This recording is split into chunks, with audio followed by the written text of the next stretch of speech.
como é que você consegue usar todos esses comentários a seu favor e não se deixar perder, não deixar sua cabeça se perder nesses comentários todos, que eu acho que é uma coisa que acontece muito com as pessoas, né? Os comentários fazerem mais mal do que bem.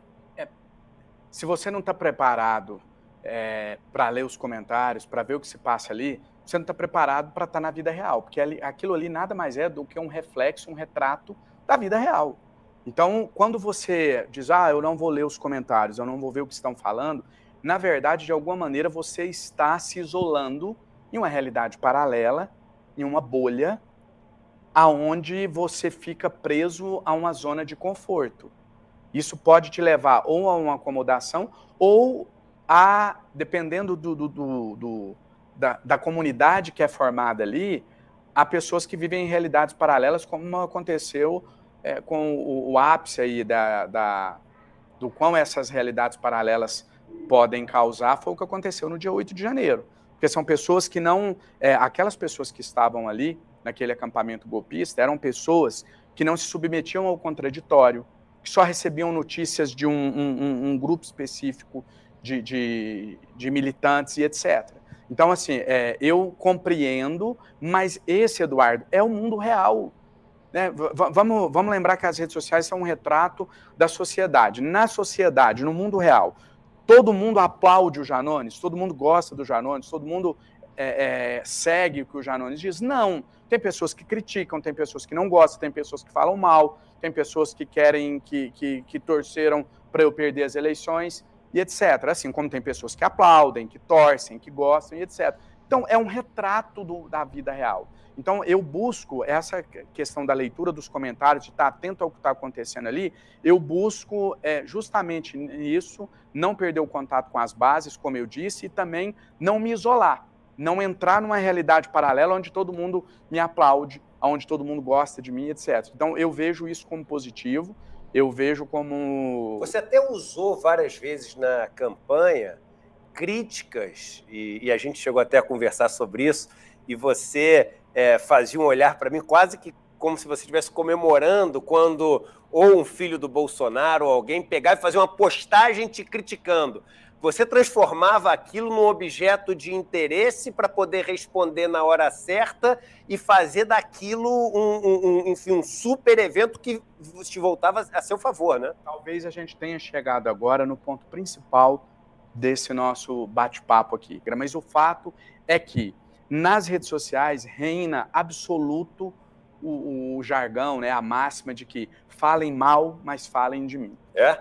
Então a gente precisa compreender que todas as vezes que a gente dá importância para um personagem, por exemplo, da extrema-direita, por alguma ação dele, a gente está elevando aquela pessoa, a gente está estimulando o algoritmo das redes sociais dele.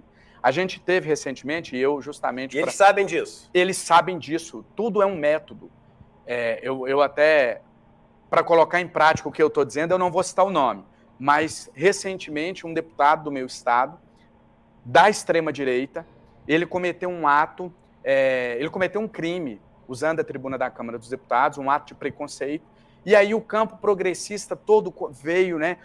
Todo mundo criticando, os colegas deputados usando a tribuna da Câmara dos Deputados para repudiar as falas dele, grandes formadores de opinião, comentaristas, jornalistas falando sobre o fato, ou seja, esse cidadão que tem uma atuação absolutamente inexpressiva dentro da Câmara dos Deputados, ele foi durante 15 dias pauta no país inteiro falando sobre ele. Você tem noção do que aconteceu com as redes sociais dele? Explodiu o engajamento. E aí, Eduardo, acontece algo que é o seguinte, quando o Bolsonaro, lá em 2018, olha para Maria do Rosário e diz, bate que eu te dou outra, não é que alguém tenha votado no Bolsonaro porque ele disse bate que eu te dou outra, mas o que acontece é o seguinte, o cidadão, às vezes, essa expressão ficou marginalizada, né? Mas um cidadão de bem, entre aspas, um cidadão que não necessariamente esteja mal intencionado, que não é um extremista, que quer explodir o STF, nem o Congresso Nacional, mas que simplesmente ele tem algumas ideias mais liberais, ele repudia a violência contra as mulheres, vamos imaginar esse cidadão. Mas ele chega lá na rede dele, lá na timeline, aquele cara falando lá, bate que eu te dou outro. Ele olha aqui, ele acha um absurdo, fala que absurdo. Ele entra na rede desse cara. Ele não entrou para apoiar esse cara, pelo contrário, ele repudiou. falou que maneira absurda de se tratar uma mulher, e entra na rede desse cara. Só que aí quando ele vai ver, esse cidadão fictício aqui, ele vai ver que esse cara defende o porte de arma acima de tudo. E para ele isso é um valor importante. Ele é um cidadão bem intencionado, ele não quer ter arma para matar ninguém, é só um meio de defesa dele, e esse cidadão quer ter uma arma na cintura. Ele já coloca em segundo plano a ofensa à mulher, o bate que eu te dou outra, e ele fala, achei um motivo para votar nesse cara, vou apoiar ele porque esse cara defende o mesmo valor que eu. Ele defende o porte de arma, é um dos principais valores para ele, um dos principais pontos da plataforma de governo dele. Então veja o que você faz. Você leva a atenção por um ponto negativo, mas as pessoas descobrem que aquela pessoa existe. E um dia ela acha um vai ponto. falar uma coisa que encaixa com aquilo. E aí ele esquece tudo que deu errado. Eu costumo dizer, Eduardo, você falou da minha pré-candidatura à presidência da República, eu costumo dizer que se tivesse tido ele não para mim, eu tinha sido eleito presidente da República. Se tivesse colocado o país todo para falar contra. Eu sempre falo isso. 2018, que elegeu Jair Bolsonaro. A facada e o ele não. É esse sentimento de antissistema. Olha, mas espera aí. Mas é muito legal isso que você está falando. Não é porque o ele não, então as pessoas gostavam das barbaridades que Bolsonaro falava contra as mulheres, etc. Não.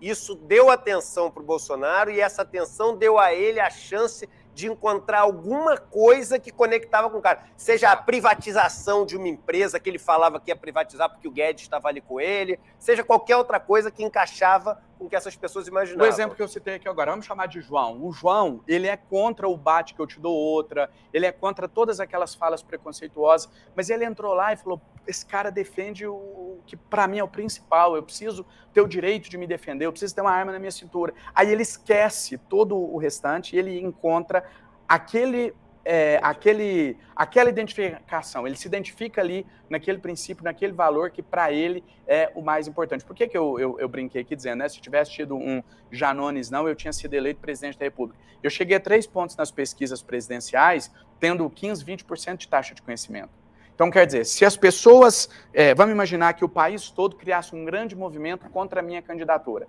As pessoas iriam entrar para saber quem é esse Janones que ninguém quer, que está todo mundo falando mal. Mas, de repente, elas iam entrar lá e iam se identificar com alguma pauta minha. Ops, esse cara aqui é o cara do auxílio emergencial, é um dos que foram... E eu descobri que você era o cara que não sabia. Eu não sabia nem que esse cara existia. Agora eu descobri que para esse cara o principal é o auxílio emergencial. E eu estou em casa passando fome, então eu vou votar nesse cara. Entendi.